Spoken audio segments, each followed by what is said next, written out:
forces collide. Over 400 kilograms of pure muscle power is unleashed. Only a male almost twice their size would dare to interfere. Their strength, combined with lethal teeth and claws, could kill a man in an instant. But in this case, they are Kevin's lionesses. The worst thing about this whole sequence is the heat and the gob from the lions. The trust and respect shared between this man and these animals make this an extraordinary relationship. An intimate bond that Kevin shares with some of Africa's most feared predators. This is the story of a man who can contentedly sleep with the king of beasts, take a hyena for a ride in his car instead of his dog, and swim with a lioness that could easily tear him apart or drown him with her weight. This story gives us a privileged view into a special world of relationships that Kevin built on trust and integrity. Extraordinary liaisons with Africa's most feared predators. Dangerous companions.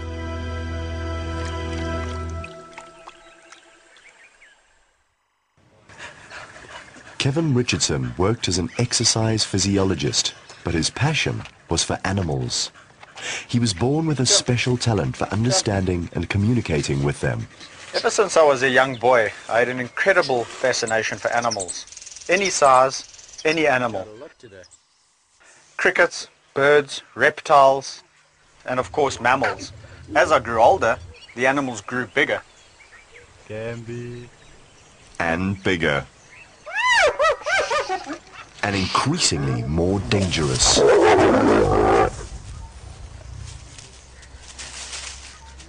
Kevin became a volunteer at the Lion Park, a privately owned game reserve outside Johannesburg in South Africa. It's an easy reach location for tourists and school children on a day visit to see Africa's wild creatures.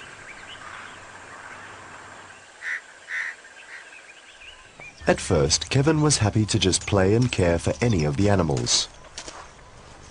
But his favorites were young hyenas and lion cubs. What you like? With them, he was in heaven. Then, when he became co-manager of the park, he saw the opportunity to enrich the lives of these captive predators using alternative and fun training techniques. He started by gaining their trust, and eventually relationships that Kevin would not have thought possible developed. Out of the hundreds of animals which he befriended, 8 stand out as his favorites. They consider him part of their family. Morning. Let's go. Let's go. Let's go. With them, he has had many incredible adventures, unbelievable stories that led man and beast down a potentially dangerous path, and yet a wonderful experience. These are his favorites. Gambit, always the curious one, forced his way into Kevin's life. Meg and Amy stole his heart when they were born. Gina helped Kevin form a new clan. Kevin loves Trelly because secretly they share the same sense of mischievousness. Pregnant Pelogale trusts and respects Kevin unconditionally. And regal Tao and Napoleon were the first lions that Kevin took under his wing when they arrived at the park at the age of 6 months. Now, at the fully grown age of 6 years, they are in charge of a pride with 2 adult females and their playful son. 2 loves of my life. They were like my firstborn, and they were my introduction basically into the world of predators. They fascinated me so much that I spent all of my free time with them, and in fact more time with them over a period of about a year than I had with my whole family.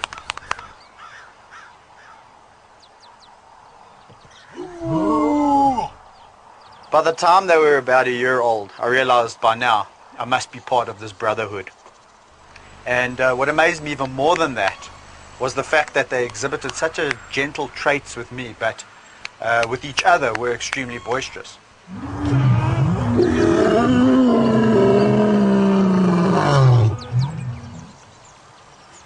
Two magnificent and powerful lions, each weighing at least 3 times more than Kevin, could at any time turn on him and kill him. Yet in his arms, they become as gentle as purring pussycats. Basically, he's holding me hostage, and he's demanding a full facial. All I wanted to do when these lions were little cubs is wait for them to grow up so I could bury my head in that mane, that big black mane, and give him a huge hug. And to be honest with you, when the day eventually came, I don't have the words to explain the feeling. It's just amazing. It's incredible. Tao and Napoleon see Kevin as a lion, their friend and brother rather than their trainer and dominator. With this group, Kevin began to understand what it is like to be part of a pride. Is she pregnant? Is it yours? This is the second time that this female has fallen pregnant by Tao or Napoleon. The first time, 2 years ago, she gave birth to Meg and Amy, but she abandoned them, and Kevin seized the opportunity to become surrogate mother. Hey, no, that. Greedy guts. No. Raising a baby animal seems very cool, but one should realize that this is actually a full-time responsibility. When you've got to wake up every 2 hours throughout the night and feed this little animal that may or may not want to drink, it's a huge responsibility. And when you have to make some personal sacrifices like going out with your mates on a Saturday night, then suddenly it's not so cool. You've got lovely little personalities. Eh? Lovely. Yeah, you've got a very nice personality. Normally little cubs at this age are ferocious little things. Not Meg and Amy. Right from the start, they were two playful, happy little girls that tugged at Kevin's heartstrings. For Kevin, this was the beginning of an opportunity of a lifetime, to hand-raise and follow the two lionesses from birth all the way through to adulthood.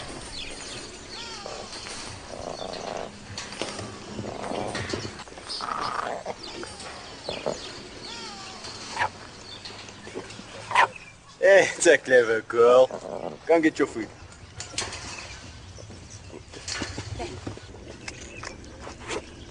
Lions are not tame pets, and neither are hyenas. But Gina seems to be an exception to this rule. She gives Kevin the opportunity to enter the mysterious world of hyenas. She was hand-reared by Kevin, loves his attention, and lets him know it with pleasurable guttural noises. Who's that? Is that your boyfriend? Is he back?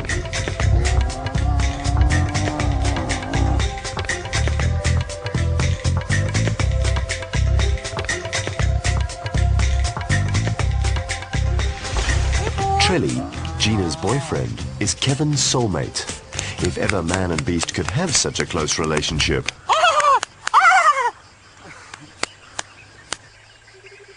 I'll tickle you. I'll tickle you. Yes.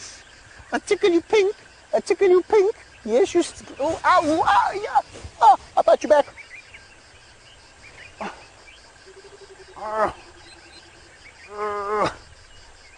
And the reason I can do this to Trelly is because he sees me as a dominant force.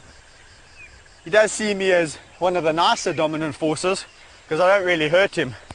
Even when I bite his ear, he's used to being bitten badly by the other guys. Hey, low ranking in a hyena society is never a good thing, especially when you're a male. Hey. That's better. That's better. That's better. There we go. Gina and Trelly are members of a hyena clan which Kevin formed by introducing new individuals as they arrived at the park, whether they were hand-reared or totally wild. This project is a world first, and for now, it seems to be a success. His affinity to animals allows him to enter the territory of a pack of semi-wild predators and experience hyena behavior firsthand. From the knowledge he gained, he managed to attain a high rank. His warnings are taken seriously, and so are his pranks. Hyena roly-poly. Trilly. Kevin knows his boundaries with the hand-reared hyenas like Trelly. But with Uno, the wild-born matriarch, he has to be very careful. She's always testing him. Uno, don't be nasty. Don't be nasty, Uno. Uno, don't be nasty. Within the hyena hierarchy, it's all about status. The higher the rank, the more the respect. The lower the rank, the harsher the beating. Kevin's status becomes extremely clear when Uno, the highest-ranking female, retreats. This encounter could have gone either way. With Pelokgale, he needs to be extra cautious because she has just given birth. He has no idea how she's going to react to his presence near her cubs. Most lionesses do not allow even their own pride members near the newborns. But Kevin's confident attitude is key to his relationship with these predators.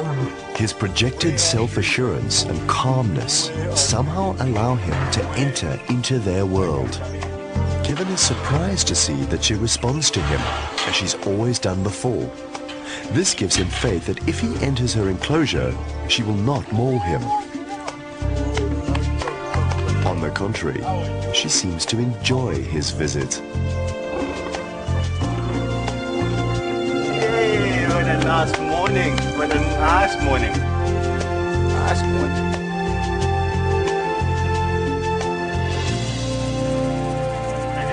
Kevin nurtured this relationship since Pelokgale was a baby. Now he reaps the rewards. And then she astonishes him with the greatest honor a lioness could ever bestow upon a man. She offers her newborn to him, a gesture of utmost trust. A lioness offering me her newborn cub. This has got to be the most emotional experience of my entire life. I'm a first-time father. Awesome.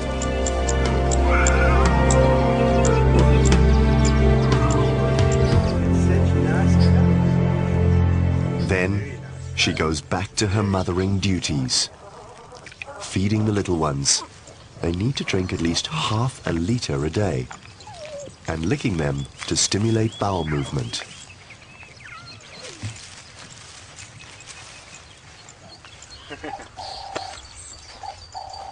Kevin leaves the contented mother and healthy cubs to go to his pride. Tao and Napoleon's group. Through my interaction and fooling around with the lions, we realized that there was actually capacity to utilize them in photographic and film shoots. And not only did we get paid to do this, but we enriched the animals' lives as well, so it was a bonus. Kevin's alternative training philosophy begins with knowing his students well, understanding their moods, personalities, and body language. It's called lion etiquette, and there's a couple of rules. Number 1, don't irritate me while I'm sleeping unless I invite you to come and tickle me. Don't come close while I'm eating, because that is a surefire way to get your head taken off. And please don't give me a fright. Always make yourself heard, because if you don't, then I'm more than likely going to attack you out of reaction. When I tell you I've had enough, please believe me, I don't like saying things twice.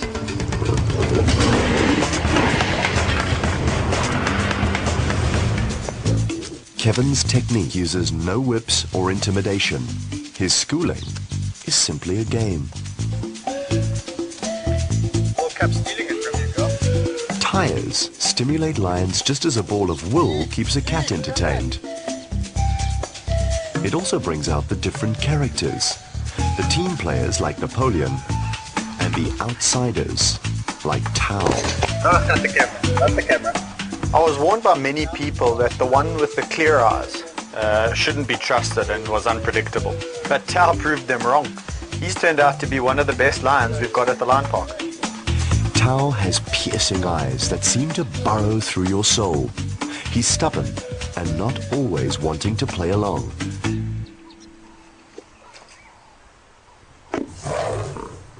Oops. His pregnant mate has a better sense of humor. Clearly, Tao is not in a playful mood. Tao, don't be such a grump, man. Hey, the Tao's for everyone to share. Come on, boy. Come on, play fair. Kevin tries to barter a deal, but Tao is not interested. Yeah, he's seen this Tao many times before. Not interested. Not interested. Only interested in his Tao, eh? Keeps an ever watchful eye on me. Tao. Nah. Tao is rebellious this time, but the result of the exercise is unimportant. What Kevin cares about is the stimulation of the lion's senses and the reinforcement of the bond between himself and the lions. Napoleon, the better team player, gets some advanced training in the park. Napoleon's a good filming lion. He's just got that confidence. He doesn't get spooked when you introduce him to a new environment. And so in order to keep Napoleon this way, I've got to always introduce him to new environments, new sights, new smells, new sounds. These expeditions are fun for me and Napoleon. And I think when you see us together, you can see we thoroughly enjoy each other's company. These outings are what make Napoleon so comfortable on any shoot, including in a closed studio environment. The fact that he ignores everything else in the world and couldn't care less about the wildebeest or the blesbok just proves to me that he's so involved in what he's doing. Perhaps Kevin is a little too optimistic with this statement. During this outing, a rather large character saunters over. Gambit, the nosy giraffe, wants to be part of the fun as well. But Kevin takes no chances, and before Napoleon sees Gambit, he lures him back into the truck. The giraffe is oblivious to the danger and walks even closer. Gambit! Unfortunately, Gambit thinks everybody's his mate. What's your problem? He will eat you, silly thing. Yeah, Gamby. Yeah, boy. Napoleon may be a well-fed tame lion, but his instincts would drive him to hunt down and kill such an easy target. On the other hand, Gambit definitely has no idea that he's facing the king of the predators. Finally, Napoleon is safely back in his enclosure, where Tao is still sulking and holding onto his tire. Gambit sees the end of another day, none the wiser to his close escape.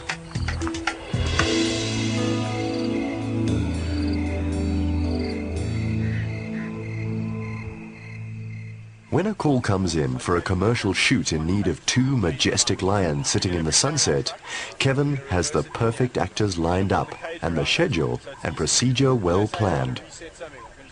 All the training now pays off. Perhaps the cages are not necessary, knowing Tao and Napoleon's obedience. However, human beings are unpredictable. A nervous person would make a wonderful, tempting target. Kevin checks on his actors and finds that they had a scuffle overnight. Tao hurt his paw, making him quite grumpy. This is not a good start.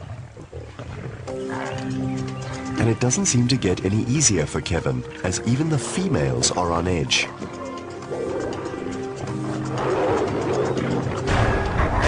One of them tears open the back of his shirt with her dew claw. This is a show of irritation rather than playfulness, and Kevin tells her off.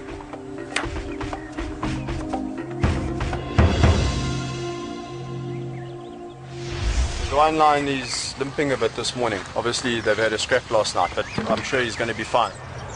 The 50-odd crew arrive on set. Trucks, equipment, actors, everything must be set up and ready before Kevin brings the lions.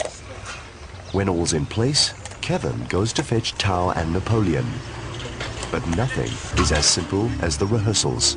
Usually the two brothers are keen to go on an outing, but today, Tao's sore paw makes him difficult to handle. Got one lion who's brilliant and careering to go, and we've got another lion who says, "Bagger you, not today." No acting today, thanks. It's too hot. My paw's too sore. Kevin locks up Napoleon to concentrate on Tao. Then he tricks Tao into getting closer to the truck. So scared we're going to close it in on him. I could quite easily just have slammed the door in Tao's face. However, I don't want to freak him out just before a film shoot. And moreover, I don't want to break his trust for future expeditions that we might have to go on. With patience and gentle persuasions, Kevin eventually convinces Tao to get into the truck in less than an hour. He closes the door gently so as not to startle the already edgy lion.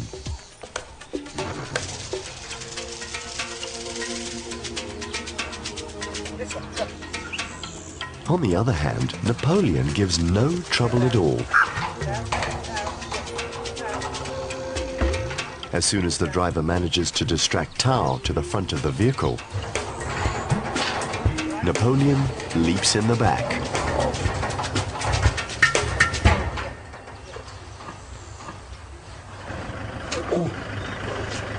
And, as if it's the most natural thing to do, Kevin jumps in from the top.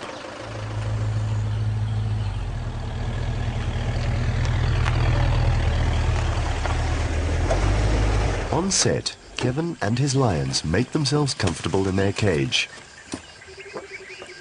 The shoot is delayed by a few technicalities. Time passes, and Tao, Napoleon, and Kevin do what lions do best: rest. By the afternoon, a thunderstorm looms over Johannesburg.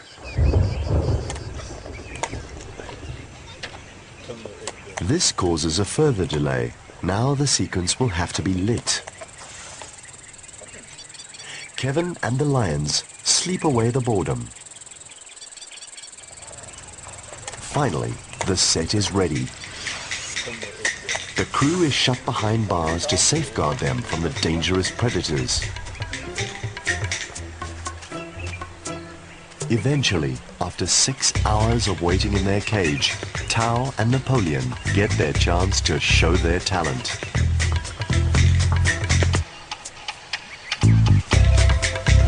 Within a couple of minutes, they're in perfect position.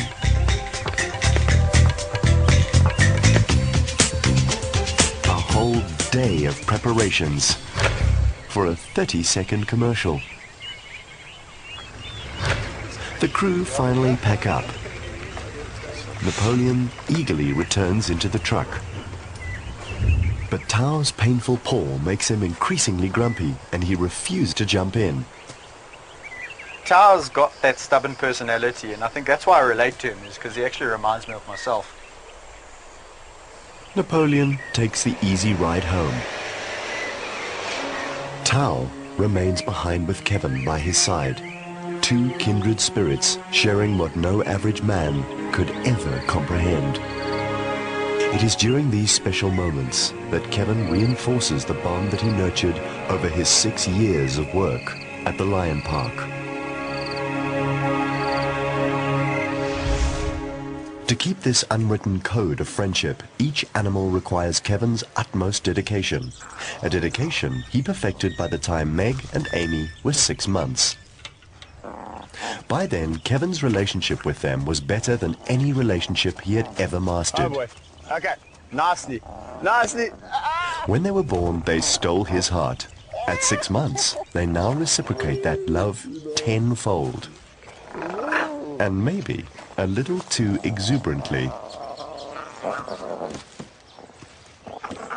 Meg and Amy taught Kevin invaluable lessons, which he later put to good use, even with the hyenas.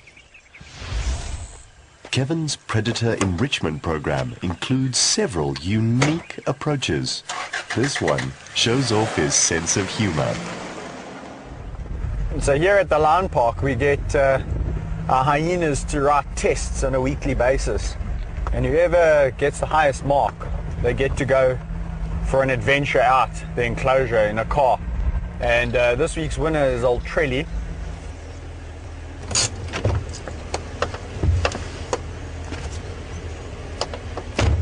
What you doing? What you doing? There's a boy. Get it, buddy. Hello, buddy. Hiya, my buddy. So we're gonna go and tease some lions, my boy. Come, let's go. Come on. Come, Trell. Come, Trelly. Trelly, buddy. Yeah. On a serious note, Kevin had found by pure coincidence that Trelly loved riding in his vehicle. A bonus that would enable him to move him to a filming location without putting him under any undue stress or using tranquilizers. Now what normally happens is we swap drivers, otherwise old Trelly gets a little bit out of hand inside and chews my interior. Space for me, buddy. Space for me. Come on. Don't you chew my seats. To get out of the hyena enclosure and into the larger park, Kevin has to take Trelly through the lion enclosure. This causes an uproar. Well, Trelly's got a history with those lions. One day he decided he was going to be very brave and decided to run through into that group of 6 lions. And he came off second best. Trelly's mischievous nature sometimes lands him in deep trouble. Out of the predator's enclosure, the rest of the park contains no dangerous large predators, just wildebeests, ostrich, and gambit, of course. Always wanting to be part of the action. Giraffe meets hyena without casualties? How's it, guys? Only in Kevin's presence. Would make a good meal, eh? Yeah, we'll make a nice meal. Trelly, I think you're a bit scared of the giraffe, eh? You want to fight the lions, but you're scared of the giraffe. I think you're a little bit mixed up in this head, eh?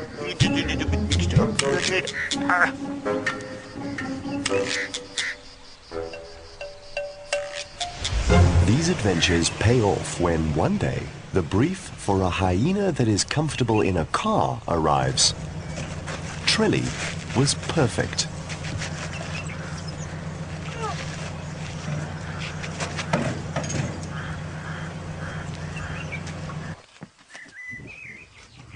Finally, Trelly's day of fame.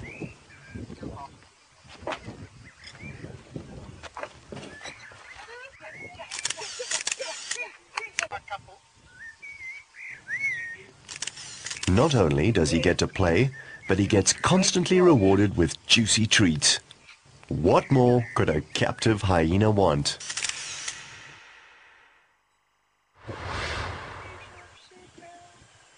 I don't know, I'll get scratches under the chin. Okay. Oh, you're very hairy. Much hairier than the hyena. So, in the modern world, he is a respected star.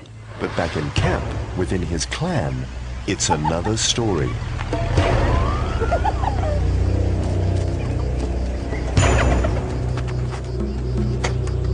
He's the lowest ranking male, the underdog. In fact, he was extremely lucky to be allowed to mate with Gina, the second in command, almost like a peasant mixing with royalty. A hyena clan is a dynamic thing. It's forever changing, and you're always going to get individuals challenging the matriarch. And in this case, this is what happens when you challenge Una. This old female had the nerve to go up against the matriarch, but such a challenge almost cost her her life. For this reason, Gina, now pregnant, gets moved out of the clan. As a precaution, I decided to take Gina out the clan and separate her, because the reason being is she's the second in command, and I have a sneaking suspicion that Uno would kill her cubs. Here for you. And now you're going to go and do the rest.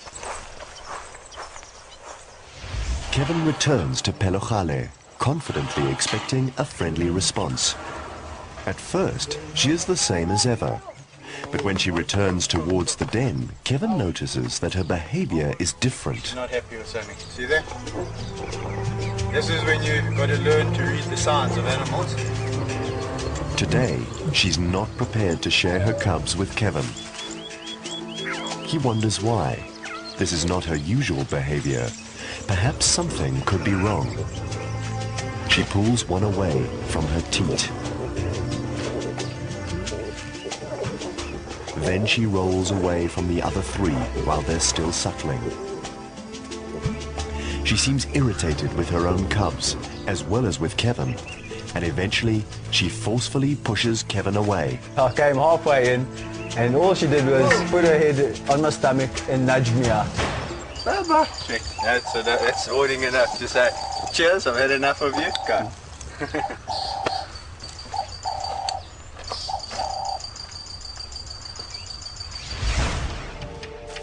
And just as well, Kevin needs to deal with a potential catastrophe. Trilly has managed to sneak out of his clan's enclosure again. He runs wild in the no-man's land that separates the different predator camps. But this puts him just a fence away from the lions that have savaged him before.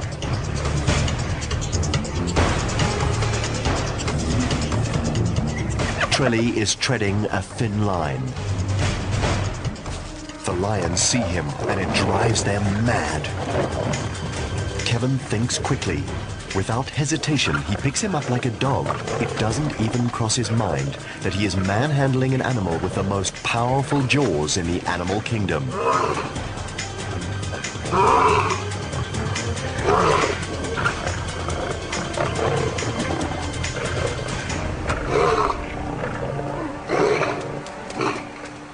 So before he gets beaten up too badly, no, you can't come out the window. I'm going to take him to another bunch of hyenas where hopefully he will have a little bit of a better life. So Trilly joins the ranks of the exiled underdogs, the lowest ranking males. The lowest of the low. What a letdown for a film star.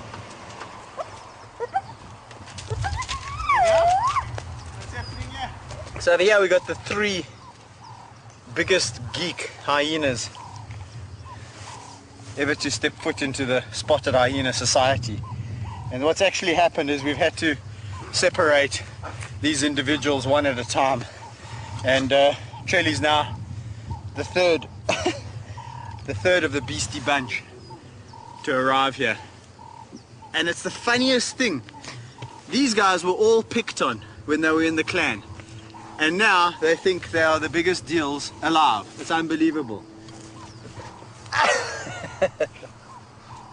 It's almost as though every once in a while they need an ear pulled and they need to be bitten just to put them in place, because that's their lot in life. These guys are low-ranking males and they actually need to be bullied a bit.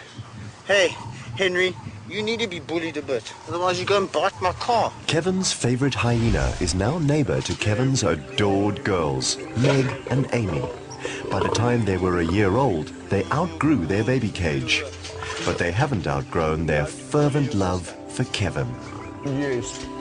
What else? What else would you like to say? Eh? What else? You're so good. You're so good. Are you going to be gentle when I go in there? I'm nervous to go in with you guys because you're boisterous this morning. Eh? You're boisterous. Meg and Amy are extremely special lionesses. They do not unsheathe their claws, and they don't try to bite. Rare traits that Kevin has found in only one lioness in 40. This makes them perfect candidates for commercials and film shoots.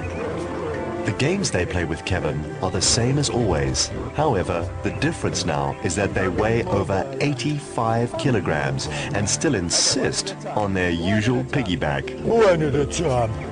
Okay, come here, Mickey. Come here for your piggyback. To them, it's their normal show of affection. Hugs and kisses and licks with a tongue so rough it could sand down a wooden door. I can't get you up. I can't get you up. I've dealt with a lot of lions, a lot of lionesses in my years, and I haven't come across two females more gentle and loving than Meg and Amy. Meg and Amy are rare in their constant adoration for Kevin, but not all animals are as consistent. Since Gina has had her cubs, her attitude toward Kevin has changed dramatically. And there's more. Hey, boy, Gina. Gina. Gina. Hey, sweetie. Hey, girl. So far, so good. Gina's warning growls indicate that Kevin should not approach any closer. You just don't know how these guys are going to behave. And especially a mom around cubs. Gina, the wonderful hyena that allowed Kevin to play with her in the past, is now so protective of her new litter that she won't allow him closer than 6 meters.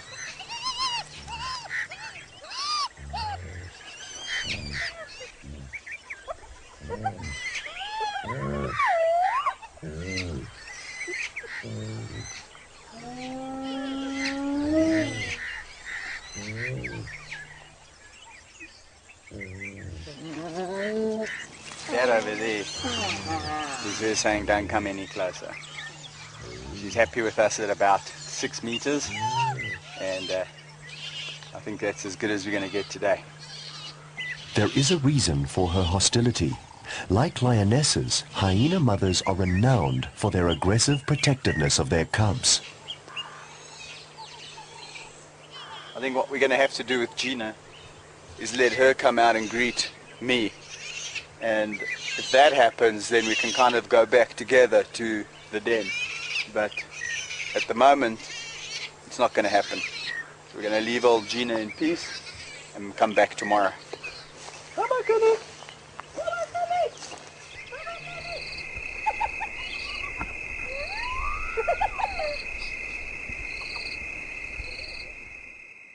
Every day at the park brings new wonders into Kevin's life. I've just had some really exciting news this morning. One of my expectant spotted hyena mothers has given birth apparently to a little cub, and just come down here to see the clan, and I can see they're all very excited and a little bit up in arms. So let's see how they are. I'm going to try and go in and see how the new mother is, and yeah, just see how it goes. Bonnie is part of a small clan, a different one to Gina's. They come up to greet Kevin as if they have exciting news to tell him. You can see everyone's very... Ooh, tails up. What's going on? Bonnie gave birth in the safety of a concrete pipe. Kevin approaches cautiously, thinking that she might react like Gina, but instead, she allows him to get in close. You got a cute little cub there. Hey? That's wonderful.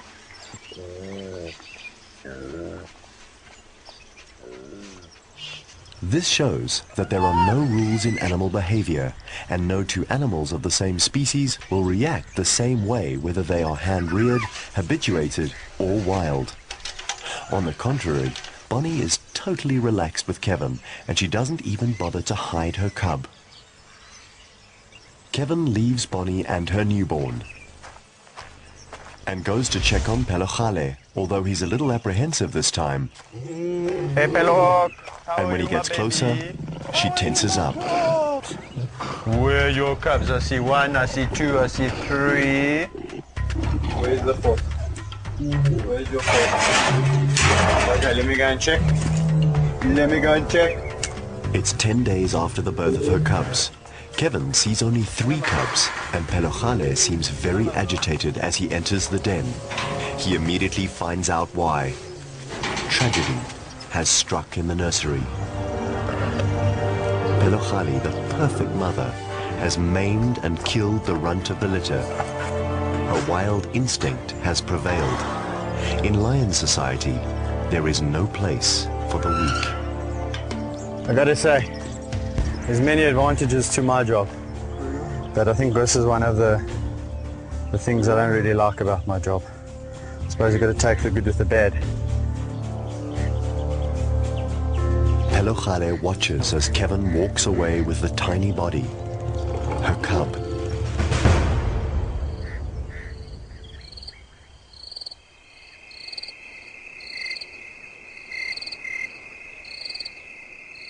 It's been the whole weekend. I haven't been in with Ma and her cubs. I'm just going to go and see. I hear some screaming.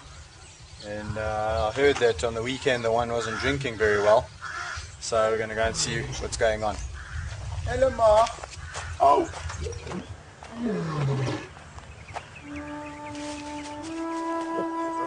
We've got 2 very skinny cubs over here. This little girl has got a big laceration on her neck, which I'm going to have to go and see to.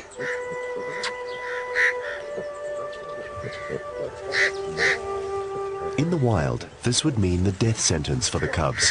But as these are captive animals, Kevin needs to decide whether he should intervene and remove them from Pelokgale's care.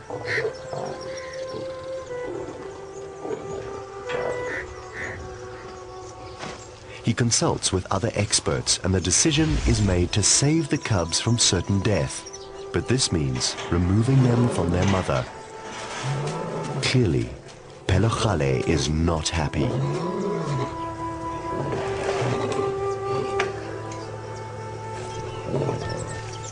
In her eyes, the man she trusted so much commits an unforgivable crime. This is not something I wanted to do, but it's something we've had to do. We've left it to her, and unfortunately if we leave this bunch of cubs, we're not going to have some cubs in a couple of days' time. With the experience he gained by raising Meg and Amy, he now knows exactly what to do with these cubs. Back at the nursery. He puts them on the bottle immediately.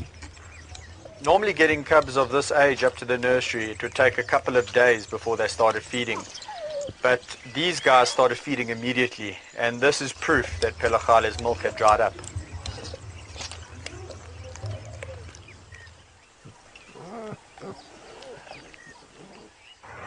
Pelokgale takes the abduction of her cubs very badly.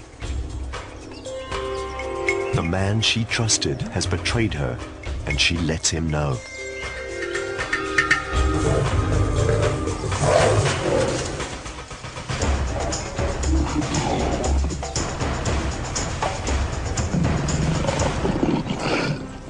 The trust that Kevin had nurtured and developed between man and lion has been broken. Perhaps forever. Kevin must go on. He has 3 babies on the brink of death to nurse back to health, using all the experience he gained from raising Meg and Amy. You're a nice little boy, hey? Come on, boy. And then what Mom would do, which I certainly am not going to do, is she would eat the feces. Here we go. Here we go. Come, boy. Oh. Good stuff, little boy. Good stuff. He's definitely going to be a future film star. These cubs mark a new chapter in Kevin's adventures. They become part of his favorite companions. Gambit, as usual, is close by. Gambit wants to say something to you. Gambit, come here. Telephone for you. Yeah.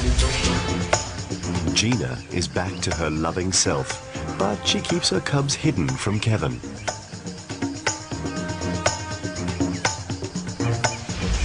Some of the most powerful jaws in the animal kingdom. 700 pounds per square inch. Trilly, her boyfriend, is extremely happy to see Kevin. Hopefully this will mean a ride in the car.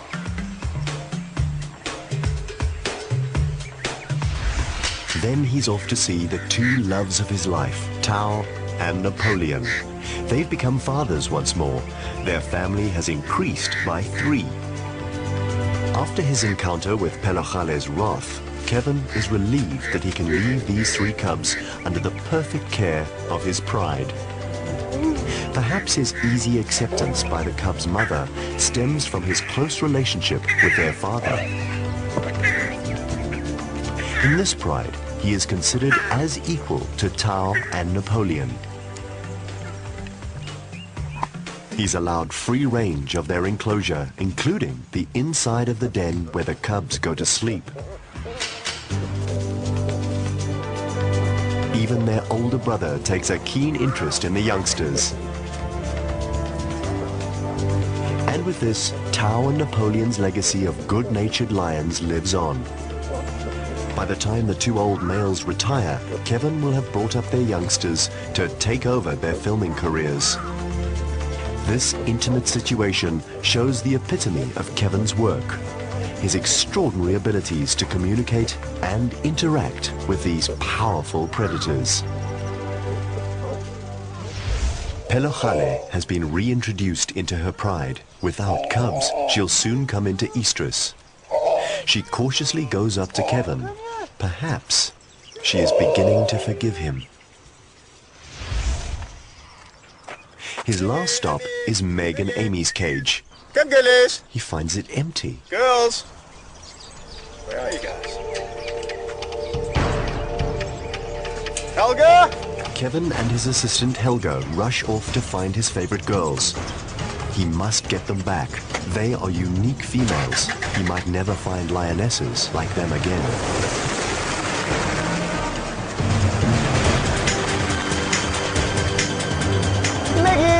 Come here, girlies.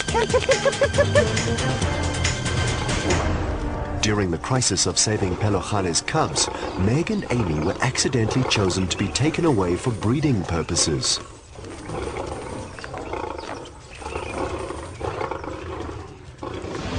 Finally returned to their enclosure, Meg and Amy showed their gratitude.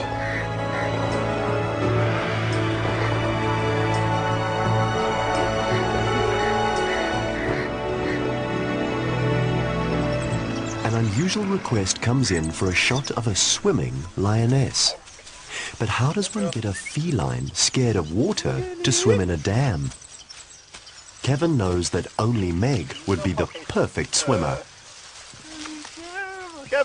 proving once more that through the unique relationship that he has with these animals, he can get them to do almost anything.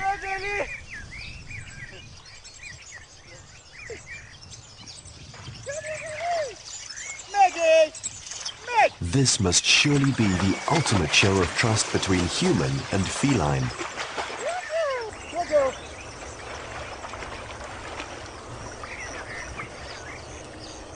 Meg, a typical lion who does not like water, voluntarily goes into the dam and swims just to reach Kevin, who's holding a tasty bribe, of course. Kevin, a man who would not swim in a pool with his dog because his back would be clawed painfully, allows a 150-kilogram lioness to jump on his back and use him as a raft.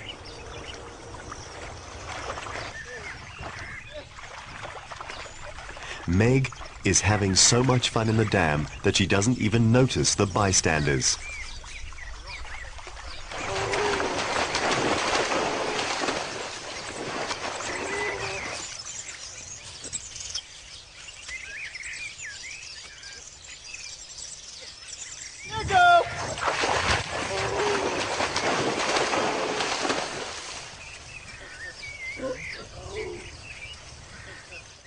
Game over, and the two sit quietly together, enjoying the moment as if this is just part of life's little joys, happy to be in each other's company.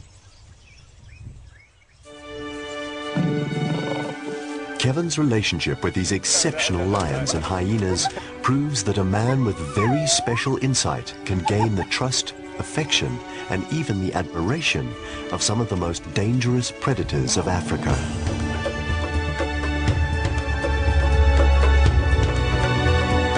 Kevin was born with a special talent. an intuition that allows him to enter into the extraordinary world of animals, making these exceptional characters Kevin's companions.